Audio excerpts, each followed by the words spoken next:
So I have already sent the PDF file of part 1. I hope you have received. First share it.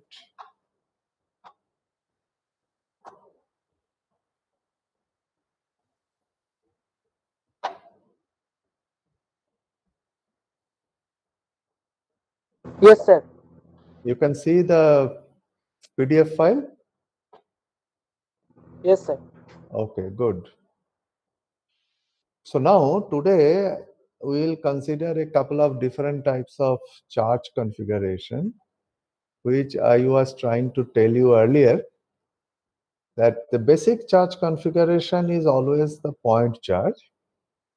And you all know that Coulomb's law is always based on the point charge. So therefore, our discussion also starts with the point charge.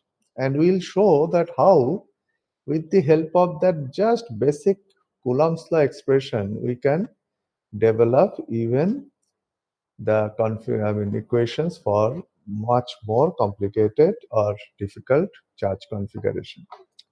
So now, let's say in this figure, you have a source charge which is plus q, and the coordinates of these charges, that means the space location that is known. And let's say we have 2 points, A and B. And of course, the coordinates of these points will be known. Then we have defined that from source charge to point A, we have a distance vector RA. Similarly, source charge to point B, we have another distance vector RB. So at any point P, as you can see on the screen, the electric field intensity is defined as the force experienced by a unit positive charge. So therefore, as you can see here in this expression, that ER is equal to QI. The QI is nothing but giving a subscript for source charge if we have the multiple source charges. So QI by 4 pi epsilon r square and then the unit vector. And unit vector is working along the distance vector. Now, if we have to compute the potential difference between point B and A, that means this unit positive charge, which is the test charge, let's say it has moved from point A to point B, then as per our previous discussion, phi B minus phi A, that is the potential difference, will be minus E dot dl. Now E, I will put this expression on top. So E dot dl, and then we'll integrate it from the starting point to the final point. That means since the integration is over the R, so it will be from RA to RB. So quite obviously, if I put this integral and if we put the limits, so you can all do that. So it will become equation 1.27, that Q by 4 pi epsilon 0, 1 by RB minus 1 by RA. And as we were telling that if this initial point A is at an infinite distance from the source charge, that means RA becomes infinite, then this term 1 by RA becomes 0 and phi A becomes 0, so it becomes only phi B is Qi by 4 pi epsilon RB. This is of course known to you, but still I am saying because we will use this formula for subsequent derivation. Now, of course, RB, how we represent in vector form, etc. I am not going into that because these are all school level that algebra. So now electric field intensity will therefore, as you can see here, ER q by 4 pi epsilon r square. So if I know the r vector, so r square, that's only the magnitude side, that will come on the denominator. And then I have ur is always, the r vector divided by the magnitude of r vector. So in the denominator, it becomes r cube, and the numerator, it becomes the r vector. So the E is, here you can see r square 4 pi epsilon 0, equation 1.30 I am talking about, 4 point epsilon 0. Then you have r square. Then on the numerator, you have the r vector, and denominator, you have the magnitude of the r vector. So this is, so if I know, so what does it mean? It means that if I know the coordinates of the source charge, coordinate of the final point B, then I can calculate the potential. I can calculate the electric field intensity. But this electric field intensity is in the vector form. So if somebody asks that what are the different components, which is very easy now, because we will take just I component, j component, and k component, as you can see from equation 1.30. So we can separately write what are the expressions of Ex, Ey, and Ez.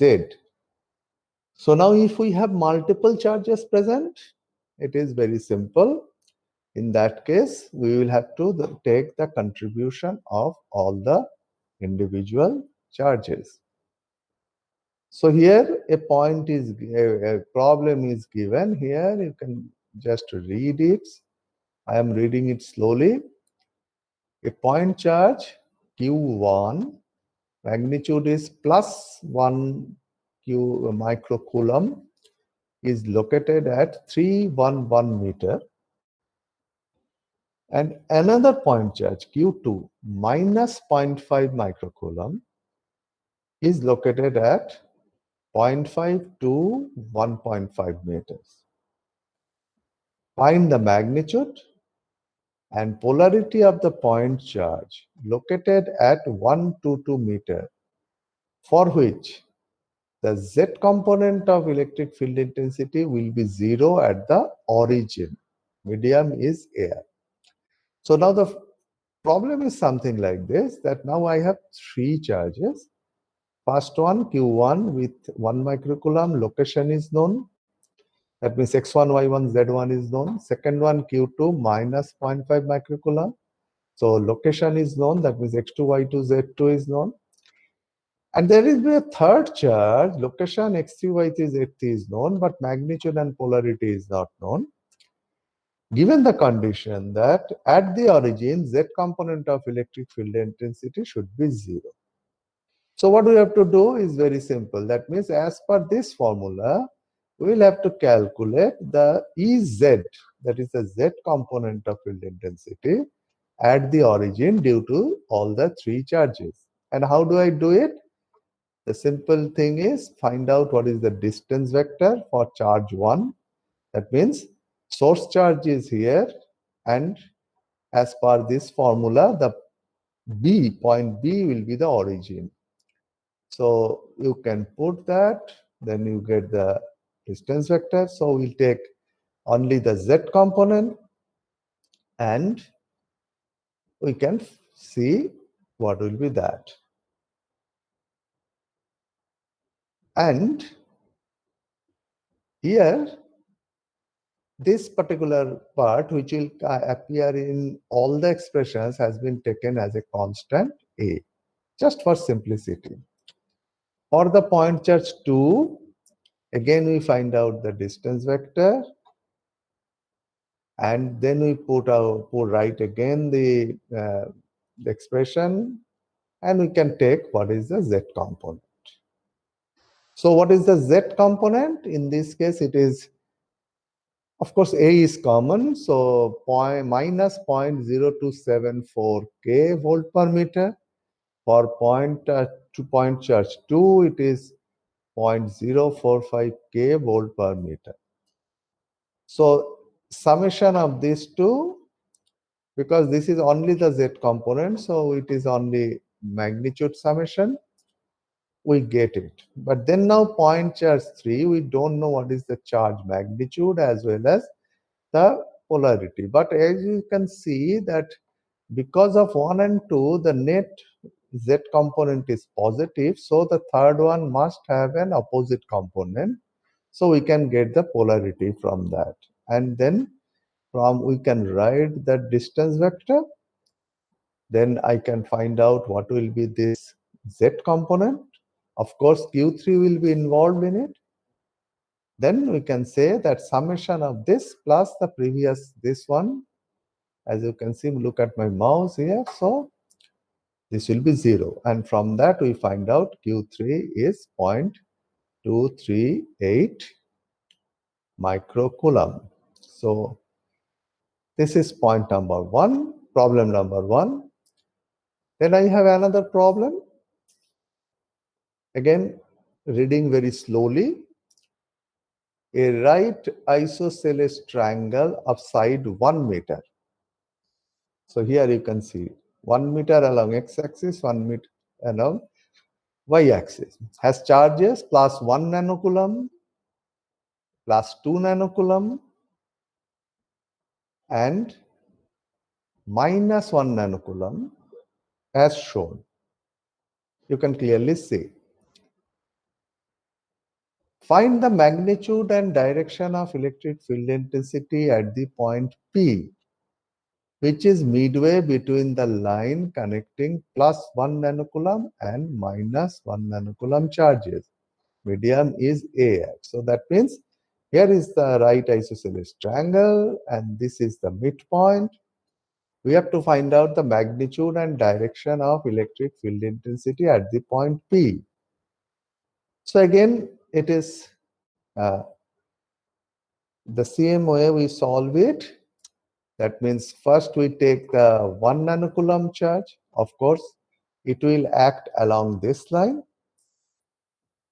So we can find out what is the electric field intensity at the point P due to plus 1 nanocoulomb charge. If I take minus 1 nanocoulomb charge, it is also acting along the same line. And since it is negative, so it will also act in the same direction. So that means these two will be added. So we again take the distance vector and we find out what is that electric field intensity. And then finally 2 nanocoulomb, then we find out what is the distance. And if we take this distance, then we know that this will act perpendicular to this line. So we can find out what is this. And therefore, this becomes 36 volt per meter. And this 18 volt per meter into 2, that will be both acting along this line. So now at the point P, due to the 3 charges, we have 3 electric field intensities. Due to plus 2 nanocoulomb, we have 36 volt per meter, which is along this normal direction. Then we have 18 volt per meter plus 18 volt per meter along this line, and therefore the net resultant is this 36 plus 36, so it will be along this diagonal. So you can find out what will be the magnitude as well as what will be the angle. There is another problem given. An alpha particle with a kinetic energy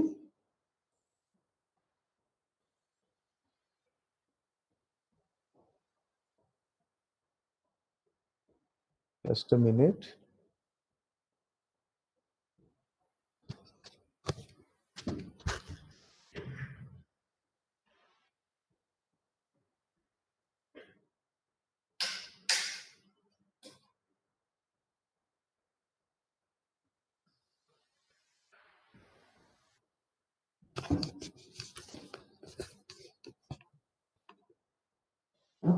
Yes, now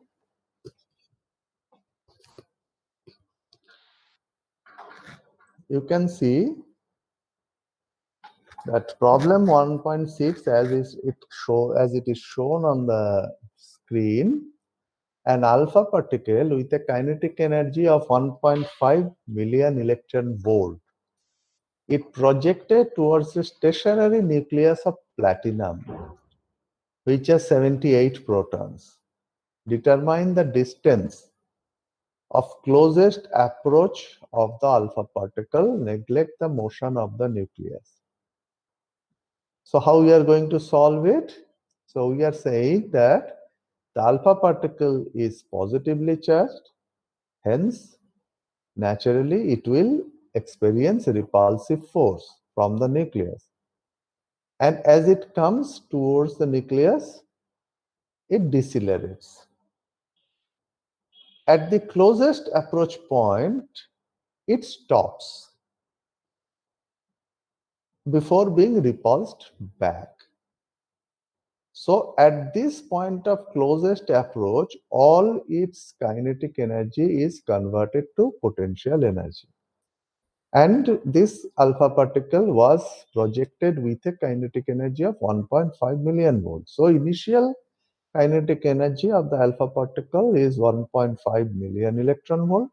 We convert it into joules. Then we say that let the distance of the closest approach be d meters. We know what is the charge of the alpha particle. We also know what is the total positive charge of the platinum nucleus because they have 78 protons. So the electric potential at a distance of d from the platinum nucleus due to all the protons is q by 4 pi epsilon d multiplied by 78, considering the interproton distance to be 0. So we get this. So hence the potential energy of the alpha particle at a distance d from the platinum nucleus will be this, and therefore equating the potential energy with the initial kinetic energy is, we can find 0.497 into 10 to the power minus 13 meter. So this is another way of representing the problem, but there may be in many other problems. So I request you can solve some more problems in this line. And here all the problems are based on point charge. Then, as I told you that just by point charge we cannot represent many practical systems. We have to have some other charge configurations. What are these? The first one is, of course, the line charge, the uniformly charged line. Here it is, field due to uniformly charged line. So here, as you can, I was telling that you can always ask me that where is the practical example of this one? The very common example is that a long transmission line or a long cable like that, where the conductor can be represented by a uniformly charged line. Now let's say that this line charge, I am assuming that this is along the x-axis. Now don't get confused with that. You all know that axis can be always translated. So it doesn't matter where the axis is, I can always translate the axis and place it along the charge. So basic expression really doesn't change. So what we are saying is that, let's say it is a long charge, so let us divide it into two equal parts. That means I am saying that this is, let's say the middle of that is the O, that is the origin. I am saying x-axis and y-axis, and then z-axis is perpendicular to the screen of the computer. Then, of course, we can say that let's subdivide this line charge into a very small length dx, at a distance x from origin, or in other words, it is the midpoint of that line charge. So then I will say that the charge density of this line charge is lambda. So the charge on this very infinitesimally small length dx is lambda into dx. And this lambda into dx will act as a point charge. So if I take any point where I have to compute the field, so what we are saying is, first I am taking this point P on the y-axis. So what is happening? Because of this infinitesimally small charge, alpha dx, at the point P, I will have a field intensity dEP along the radius vector. Fact is that there will be always another infinitesimally small charge on the opposite half, for which at the point P will be along this distance vector, which is shown by the dotted line. Now I will have, these two will have the same magnitude because the distance is same, the charge magnitude is same. So dEP magnitude.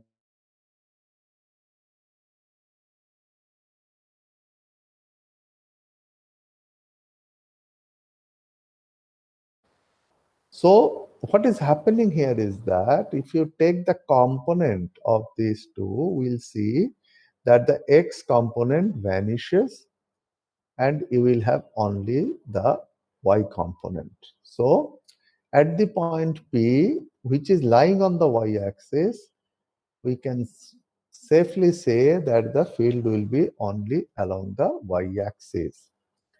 So therefore, how can we do that? So we are doing it in this form, that consider an elementary length of charge dx located at distance x from the origin. So it is this dx located as distance x. Then the charge on this elementary length is lambda into dx, which is equal to dq. And this dq is like a point charge. So hence the electric potential at the point P, that means this point P, is of course q by 4 pi epsilon r. And r is, as you can clearly see, it is square root of x square plus y square. So we can write this. dq is replaced by lambda into dx. So the potential at P due to the entire line charge, then how do I find? Of course, we integrate it from minus L by 2 to plus L by 2. That means if the total length is L, we have minus L by 2 on this side, plus L by 2 on this side. So we do the integration, put the limits, we get equation 1.32. And as I have already explained that this, well, you can always ask me that why you have taken this point on the y-axis. Well, it is only for simplicity. It is not that we cannot find the field at any other point. We can do that. But this is only for the simplicity. So at this point P, we have explained that the horizontal or the x component is 0 because they will cancel, because dEP is of same magnitude, angle is theta, so cos theta being same and they are in opposite direction, they will cancel. We'll have only the sine theta component. No, not sine theta, cos theta component. So that will be along the vertical axis. So EYP I can straight away find as del phi p del y minus del phi p del y. So equation for phi p is known, equation 1.32. So you can do this partial differentiation, which you can do much better than me.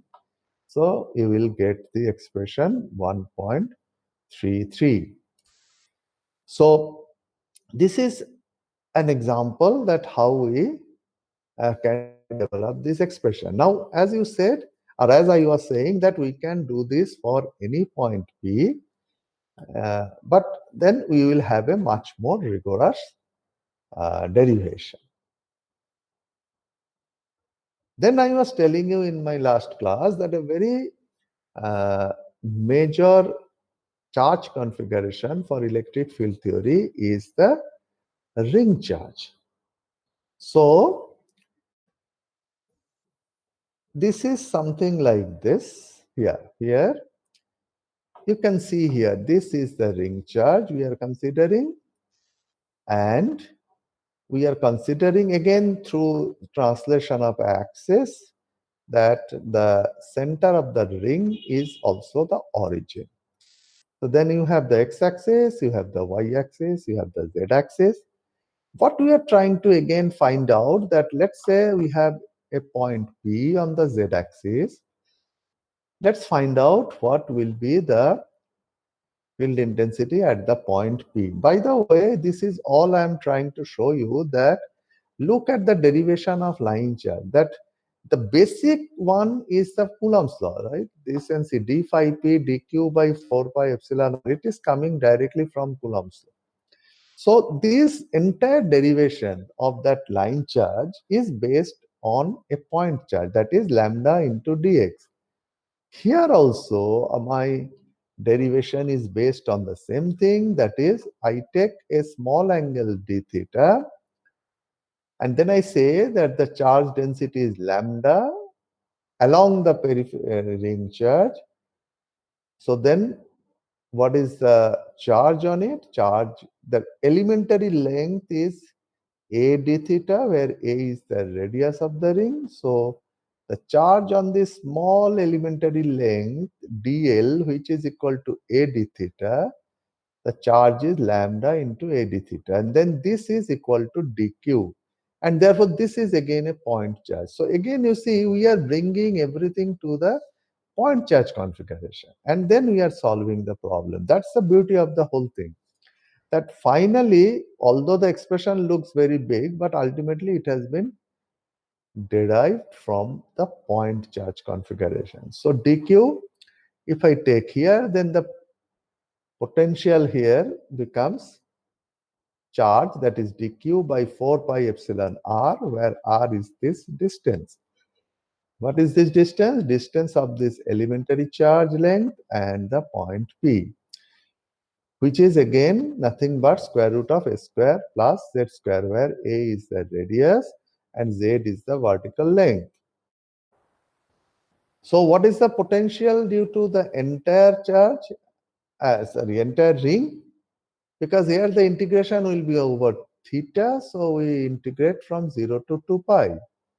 And once we do that, you arrive at, as you can here see, now phi p is the integration over 0 to 2 pi, equation 1.34.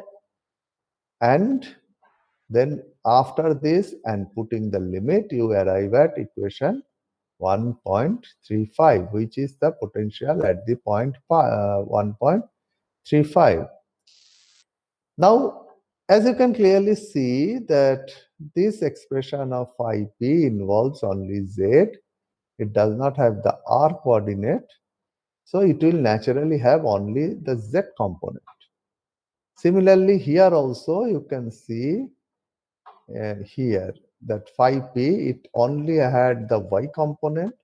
So it phi p expression has only y. So EP naturally has only the y component because there is no x. So partial derivative with respect to x is 0. So, but we also explain physically that why this x component is absent, because they are cancelling each other. The same thing is happening for the ring charge, because for any elementary angle d theta as shown in this figure, there is a same angle d theta in diametrically opposite side. So we can have another elementary length dl in the opposite direction, whose charge is also lambda into a d theta.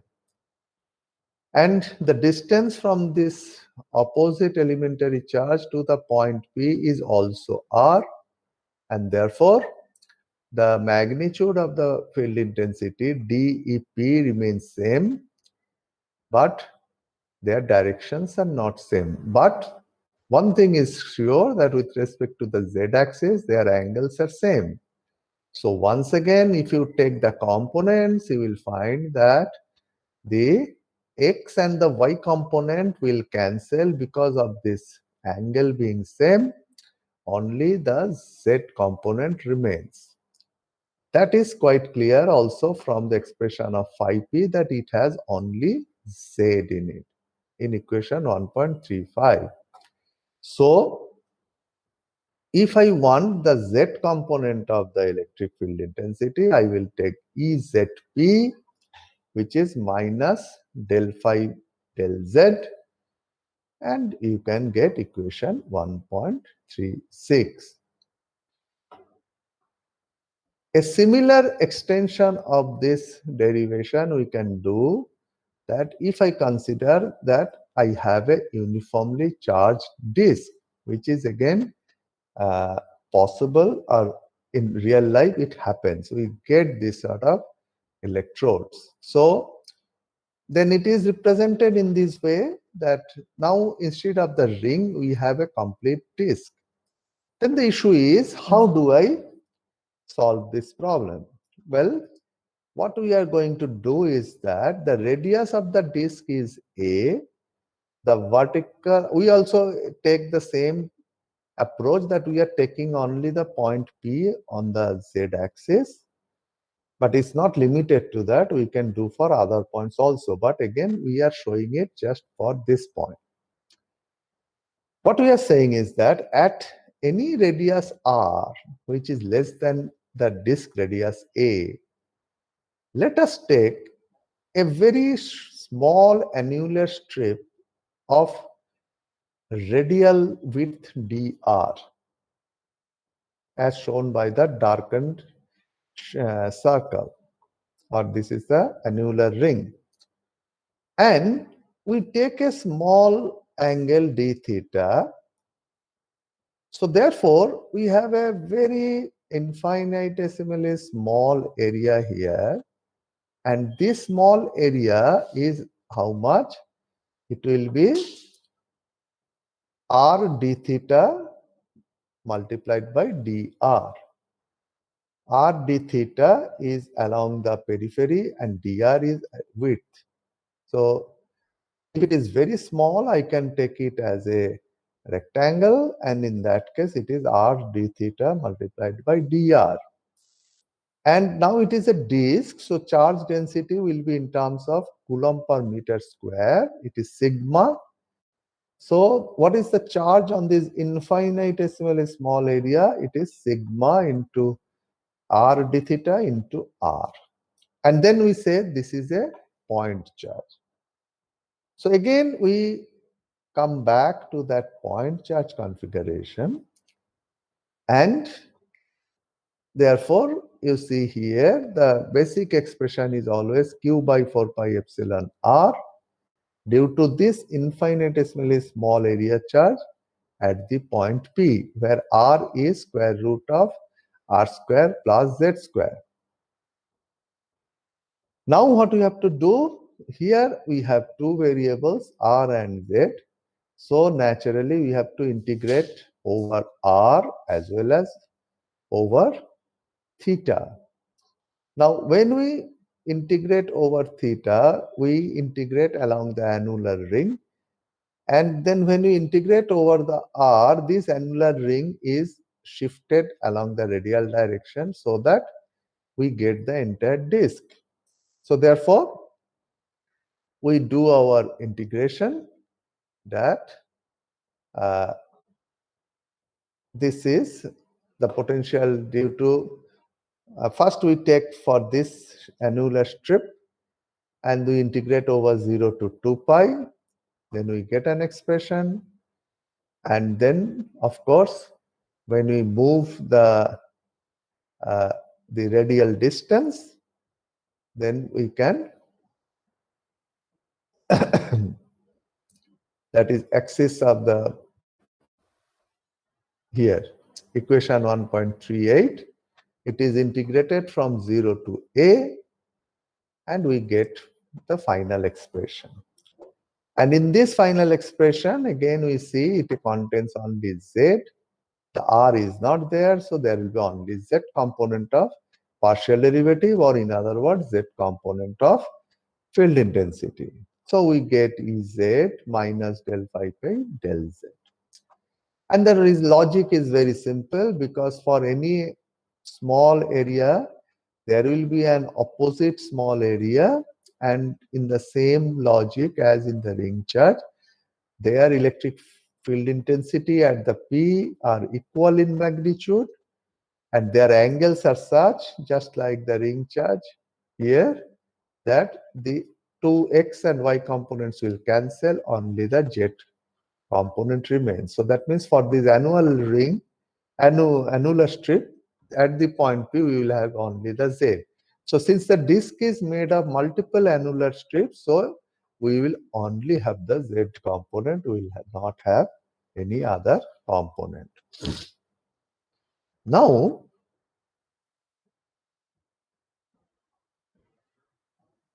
this you can go through, I will tell you the problem. A circular disk of charge of radius 1 meter, having a uniform charge density of +1 nanocoulomb per meter square, lies in the z is equal to 0 plane, with center at the origin. There is also a point charge of minus 0.4 nanocoulomb at the origin. So there are two charges. One is a circular discharge, which is on the z is equal to 0 plane. Center is at the origin, charge density is given. And there is a point charge also at the origin, whose magnitude is given. Find the magnitude and polarity of uniform charge density of a circular ring of charge of radius 1 meter, lying in the z is equal to 0 plane, with center at the origin, which would produce the same electric field intensity at the point 006 meter as that due to the combined effect of the disk and point charges. Medium is air. So it is like that the problem states that initially we have one disk charge density is known, it is lying on z is equal to 0 plane, and the center is at the origin. We also have a point charge at the origin. And if we have the point 006, it indirectly means that it is along the z-axis, because 006. So that means the value of z, that is height from the z is equal to 0 plane, is 6 meter. So we'll naturally have a electric field intensity at this point P. Now it is being stated that I have a ring charge whose charge density is also known. Sorry, we have to find out, with the condition that the electric field intensity at this point will be equal to the combined effect of the disk and the point charges. So first let us find out what is the effect of the, or rather, what is the electric field intensity at the point P due to the disk charge and the point charge, the combined effect. So Z is 6 meter. Radius of the discharge is 1 meter. That means A is 1 meter. Charge density is 1 nanocoulomb per meter square. So sigma is 1 nanometer per coulomb square. And we have already seen that here, equation 1.39, this is the expression of the Z component of the field intensity. So Z is 6 meter, A is 1 meter, sigma is known, epsilon 0 is a constant. So what do? We put everything into it and we find the magnitude is 0.768 volt per meter. This is due to the discharge.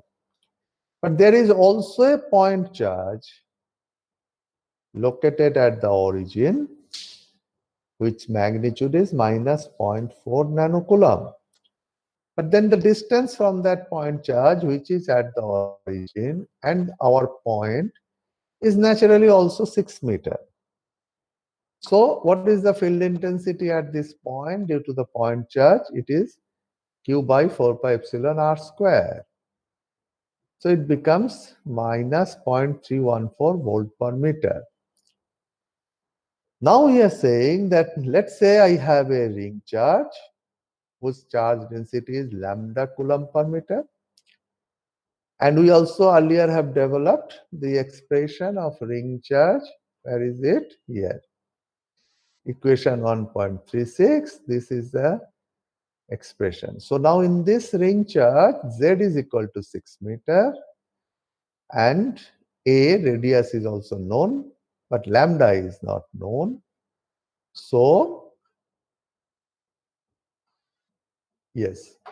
So we say that lambda is unknown, but Z is 6, radius is 1. So we get what is the electric field intensity due to the ring charge, and it is stated that it has to be equal. So this is equal to the sum of the disk charge and the point charge field intensity. So we put it here, we get lambda, and we also get the polarity from the sign of the electric field intensity due to the disk and the point charges. In this case, it is positive, and therefore we require a ring charge whose charge density has to be positive, so that the field intensity remains in the same direction.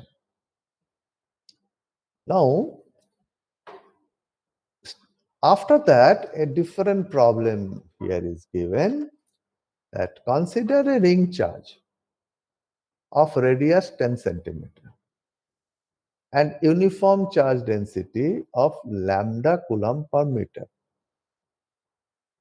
and also a disk charge of radius 15 centimeter and uniform charge density sigma coulomb per meter square. So both are unknown, but radius is known. Both the two charges are placed in the xy plane, that means z is equal to 0, and their center is at the origin. So ring charge and discharge both are on the z is equal to 0 plane, and center is at the origin. If the electric field intensity at a point of height 20 centimeter lying on the z-axis, so z-axis naturally passes through origin, so this point is lying on the z-axis and the height is 20 centimeter, which means 0.2 meter, is same due to the ring and the discharge individually, then find the ratio of lambda and sigma. That means ratio of the charge density of the discharge and the ring charge. So it is quite now, we can understand how to solve it. So the point is 0.2 meter, that is the coordinate. Z is the value of Z will therefore be 0.2 meter. The radius of the ring charge is 10 centimeter, that means 0.1 meter. By the way, I tell you, these problems has to be solved by the SI unit, not the CGS. So convert all the centimeter, etc. to meter before solving. So we know the expression of the ring charge field intensity, so we put it there, and I get an expression of field intensity in terms of lambda and in terms of the epsilon. Because epsilon remains same in both the cases, so it does not matter. Similarly, for the disk charge, the Z value is 0.2 meters. The radius is 15 centimeter, which means 0.15 meter. So we have the expression of E, so we put it, this expression, these values, and we get another expression for the discharge in terms of the sigma. Then they are stated to be equal, so we write this equation, from which we find that lambda by sigma is equal to 0.112. That is the ratio of these two charge densities. So again, similar sort of problems you can solve. Doesn't matter from where you are solving, any good source you can solve it. This note I have already given you, so you can study it. So this is the first part, and the second part that I am going to discuss. Are you seeing this file? That Yes, Gauss sir. law? Yeah. Now you know that this was today. I will not discuss the details of Gauss's law, but just the introductory talks that you all know that the famous German mathematician and the physicist Carl Friedrich Gauss. By the way, although we the Indians we call Gauss, but actually the pronunciation is Gauss. That is the German pronunciation. So I request you that uh, you can also have this pronunciation as Gauss law. And people also produce many times I have seen Friedrich, people call it, but this is also not pronounced as Friedrich. It is called Friedrich. So Carl Friedrich Gauss, he published his famous theorem in 1867. And this is one of the, you can say, fundamental law of classical field theory. And Gauss's law is a general law that can be applied to any closed surface. And with the help of Gauss's law, what we can do is that the amount of enclosed charge can be assessed by mapping the field on a surface outside the charge distribution, because the charge distribution in many cases is not known, whereas field mapping is possible. So this is an indirect way of determination of charge distribution, but since it is based on physical foundation, so the results are accurate. So what we do is that this Gauss's law we apply in many practical arrangements where we produce a symmetric surface, which is commonly known as Gaussian surface, surrounding a charge distribution, and then we try to determine the electric flux through that surface. This is basically the Gauss's law introduction. But one more thing I have to make clear here is the distinction between free charge and bound charge. There is slight distinction here. Free charge implies that a charge that is free to move over distances which are large compared to atomic scale lengths. These are called the free charge. So free charge typically comes from electrons. Say, for example, in the case of metals, as you know, they have lots of free electrons to move, or ions, particularly in the aqueous solutions. Whereas bound charges, what are them?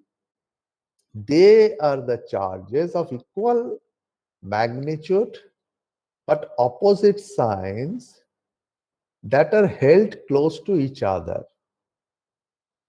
They are also free to move, but only through atomic scale length. So that is what a slight difference. Now you can always say that how these bound charges arise. That is in fact a completely different physics that happens, which is called the polarization of the dielectric materials. So because of that, we get the bound charges. Now these bound charges in therefore are has another name which you probably know, that we call them electric dipoles. Now a typical example is that the positive charge of the nucleus and the negative charge of the electron cloud, they make a bound charge. And that is because of that our system is a charge neutral system. The microscopic charge displacement in the dielectric materials is not as dramatic as the rearrangement of charge in a conductor. Because in a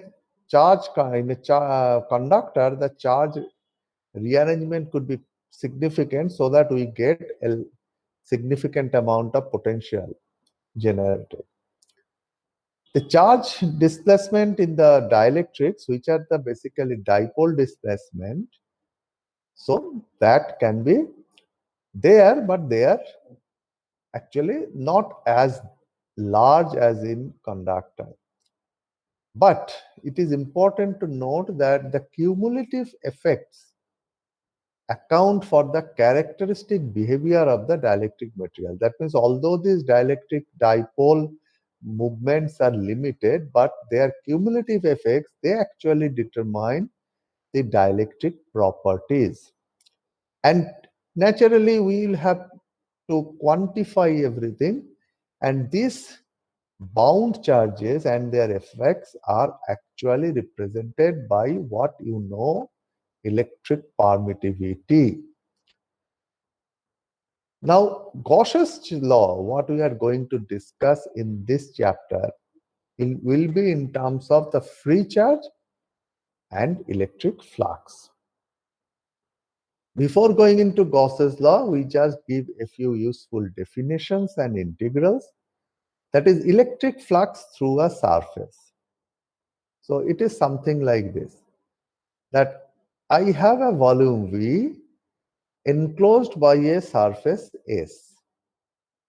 Then what is the flux that is crossing this surface? How do I find it? So typically what we do, we take a very small area dA, and the area vector will be always normally outwards. And at this location of dA, let's say the electric flux density vector is D. So what is the total flux coming out of this surface? Is D dot dA. And therefore, if you ask that what is the total flux coming out of this surface, will be integration of D dot dA. And since this is the area, so naturally it will be a surface integral. That means it will be a double integral. And if I have a volume V enclosed by a surface S, what is the total charge in this volume if it is asked? Then how do I find? We have to consider that charges are not at one location, they are distributed over the volume.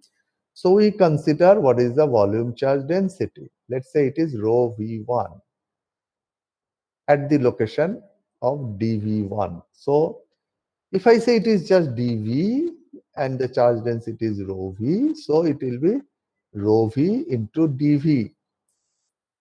Then if you ask what is the total charge in this volume, naturally you have to integrate it, as you can see here, and therefore it will be a volume integral, because we have to integrate over the entire volume. And how do I do the volume integral?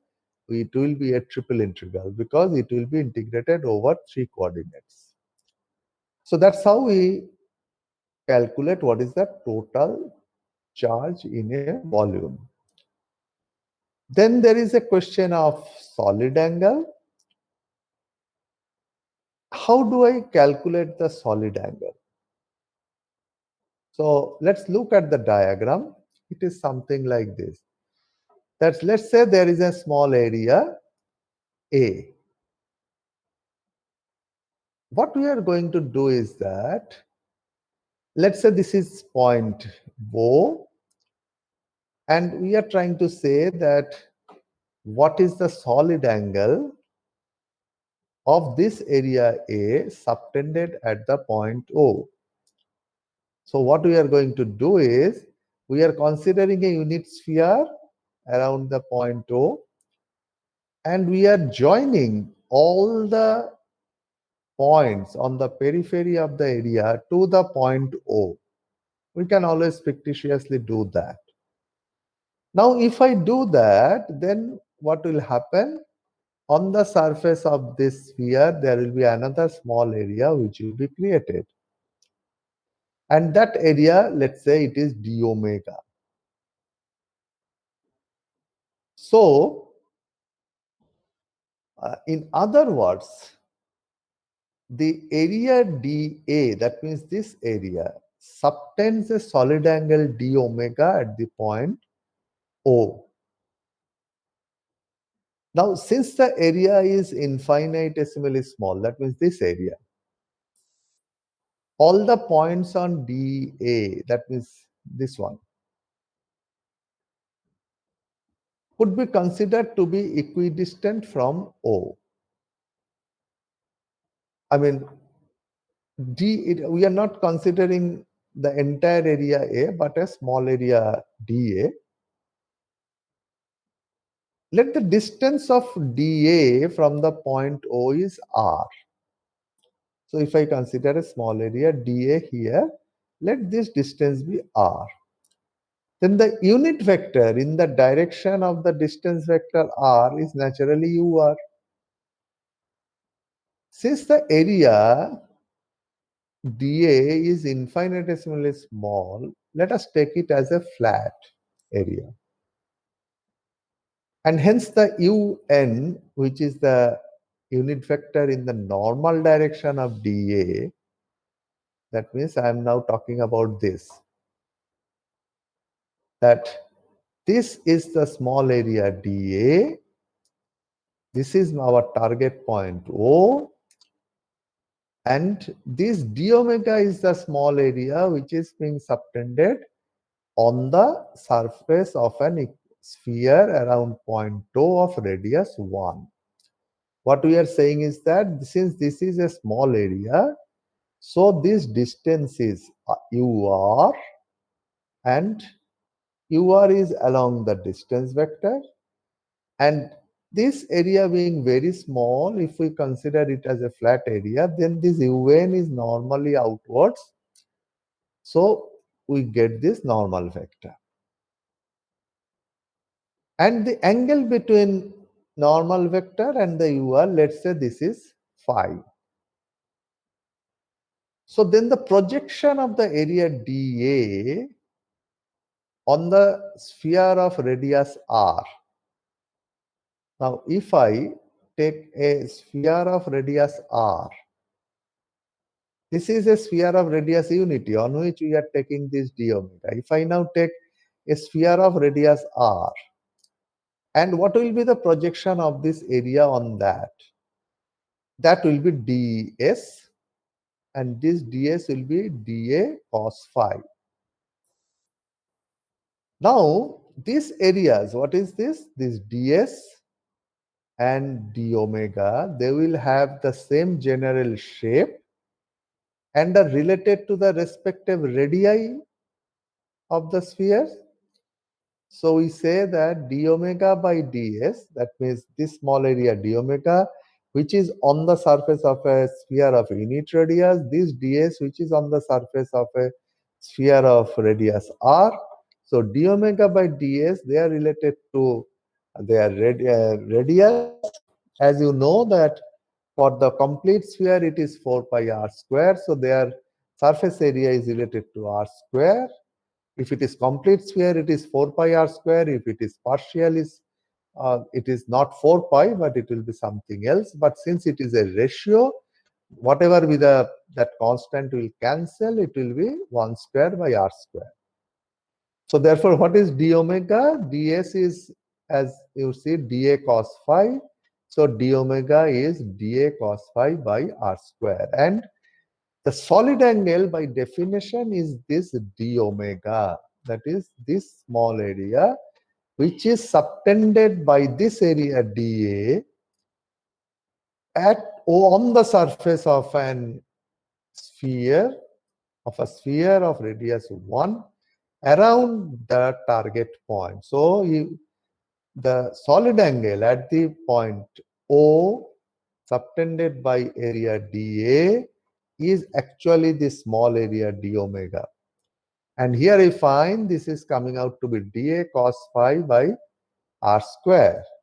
And dA cos phi by r square, we can always say that this area vector, as you know, that area vector is always along the normal vector. That means along un.